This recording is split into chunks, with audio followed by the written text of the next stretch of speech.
Silakan Ibu. Selamat pagi Bu. Pagi. Baiklah Bu, perkenalkan saya mahasiswa dari STIK SMK Elizabeth Medan. Di sini saya akan melakukan penyuluhan tentang alat kontrasepsi kepada Ibu. Apakah Ibu bersedia? Bersedia. Baiklah Ibu. Kalau boleh tahu nama Ibu siapa?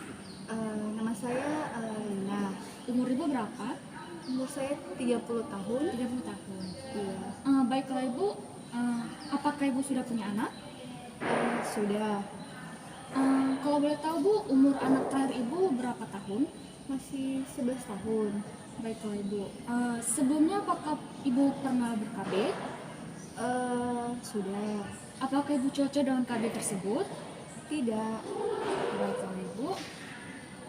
Di sini saya akan melakukan penyuluhan tentang alat kontrasepsi, yang dimana saya akan menjelaskan apa itu alat kontrasepsi.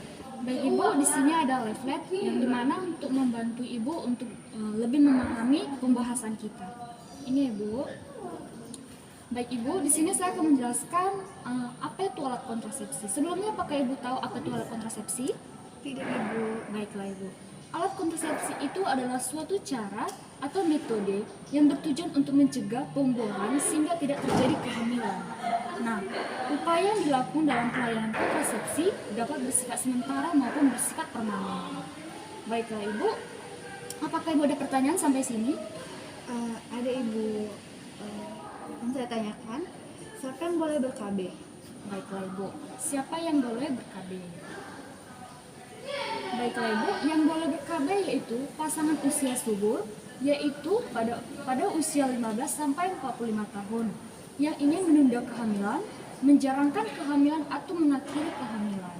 Selanjutnya, adapun manfaat KB yaitu menghindari kehamilan risiko tinggi, menurunkan angka kematian ibu dan bayi, dan meringankan beban ekonomi keluarga serta membentuk keluarga bahagia dan sejahtera. Selanjutnya Ibu, adapun macam-macam alat kontrasepsi yaitu kontrasepsi alami. Adapun caranya Ibu, yaitu dilakukan dengan menghitung masa subur wanita secara manual melalui perhitungan siklus menstruasi. Nah, metode ini bisa dilakukan dengan pemeriksaan suhu tubuh, perubahan pada cairan vagina, hingga menghitung penggunaan kalender. Selanjutnya Ibu, ada pil KB. Pil KB ini Bu menjadi kontrasepsi yang paling banyak digunakan. Nah, pil ini mengandung hormon estrogen dan progesteron yang berfungsi untuk mencegah terjadinya ovulasi. Ada dua jenis yang bisa Ibu temui, yaitu pil KB kombinasi dan pil yang hanya mengandung progesteron. Baik Ibu, seperti ini gambar pada pil KB. Oh, seperti itu ya Bu. Iya. Selanjutnya Ibu, ada juga pada kondom pria, yang dimana kondom pria itu adalah alat kontrasepsi yang dimana dipasang pada alat kelamin pria untuk mencegah masuknya sperma ke dalam vagina ketika sedang berhubungan intim. Nah, kelebihan dari kondom ini Bu adalah yang dimana harganya terjangkau, memberikan perlindungan dari bahaya dan penularan penyakit infeksi menular seksual atau IMS. Baik Ibu, berikut gambar pada kondom pria. Seperti itu ya Bu. Iya Ibu. Selanjutnya adapun alat kontrasepsinya itu suntik.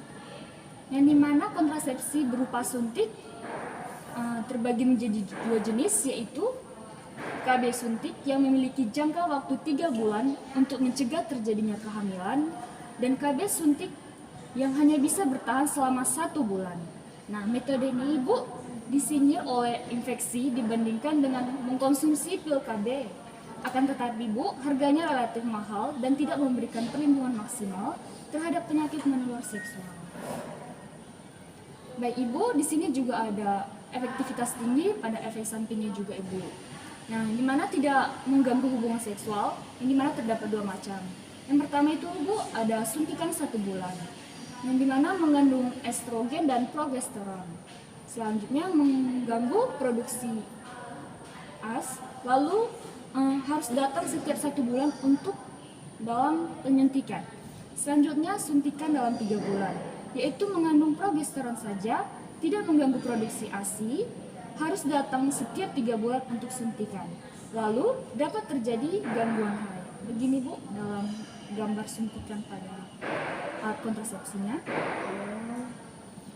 Selanjutnya Bu ada implan, yang dimana alat kontrasepsi jenis ini memiliki bentuk dan ukuran batang korek api dan dimasukkan di bagian bawah kulit, biasanya pada lengan bagian atas. Nah, KB implan ini akan mengeluarkan hormon progestin secara perlahan dan bisa mencegah terjadinya kehamilan hingga 3 tahun. Nah, sama halnya dengan suntik. KB implan ini terbilang mahal dan memiliki beberapa efek samping seperti menstruasi tidak teratur, pembengkakan, dan memar. Nah, pada area kulit yang terpasang dan tidak efek untuk mencegah penularan IMS. Selanjutnya Ibu ada juga alat kontrasepsi yaitu IUD yang dimana singkatan dari intrauterine device memiliki bentuk seperti huruf T. Nah, alat KB ini dipasang pada rahim untuk menghalangi sperma dari proses pembuahan. Secara umumnya Ibu, DVD ini memiliki 2 bentuk utama yaitu IUD yang dibuat dari tembaga, misalnya paragraf yang memiliki ketahanan hingga 10 tahun, dan IUD ini memiliki kandungan hormon seperti Mirena yang harus diperbaharui setiap 5 tahun. Selanjutnya Bu, ada juga kondom wanita, yang dimana kondom wanita ini merupakan kontrasepsi berupa plastik yang dipasang menyeluruhi vagina. Di bagian ujungnya terdapat cincin plastik yang berperan untuk menyesuaikan pada posisi alat kelamin pada pria ketika berhubungan. Nah, sama halnya dengan kondom pria. Kondom wanita juga memiliki perlindungan dari IMS, tetapi kurang efektif dibandingkan dengan hormon pria. Begini Bu, berikut gambar dari kondom wanita. Oh, begitu ya Bu. Baiklah Ibu, apakah sampai sini Ibu ada pertanyaan? Ada Ibu. Saya mau bertanya Ibu, apakah suntik KB hanya pada wanita saja Ibu? Baiklah Ibu, apakah suntik KB hanya pada wanita saja? Baiklah Ibu, nah sebagian besar pria mungkin lebih memiliki untuk melakukan ejakulasi di luar VF untuk menggunakan kondom saat berhubungan intim dalam mencegah kehamilan. Nah, inilah mengapa suntik KB terdengar tidak akrab di telinga seperti saat prosedur KB ini dilakukan pada wanita. Baiklah Ibu, apakah Ibu sudah mengerti? Apakah Ibu juga ada pertanyaan lagi? Iya Ibu. Di sini saya memiliki pertanyaan lagi. Apakah penyuntikan KB itu aman pada pria? Dalam jurnal Ibu of Financial Endocrinology dan Metabolism, yang dimana dilakukan pengujian terhadap keamanan efektivitas dari suntik KB untuk pria sebagai cara lain untuk mencegah kehamilan. Misalnya Ibu, prosedur ini bisa dikatakan cukup efektif untuk mencegah terjadinya kehamilan dengan menahan jumlah produksi sperma pada angka 1 juta untuk setiap mililiter atau bahkan kurang dari situ. Nah, suntikan ini Ibu diberikan pada 1 kali dalam setiap 8 minggu. Ini artinya efektivitas dari prosedur ini tersebut mencapai angka 96%. Baiklah Ibu, apakah Ibu sudah memahaminya?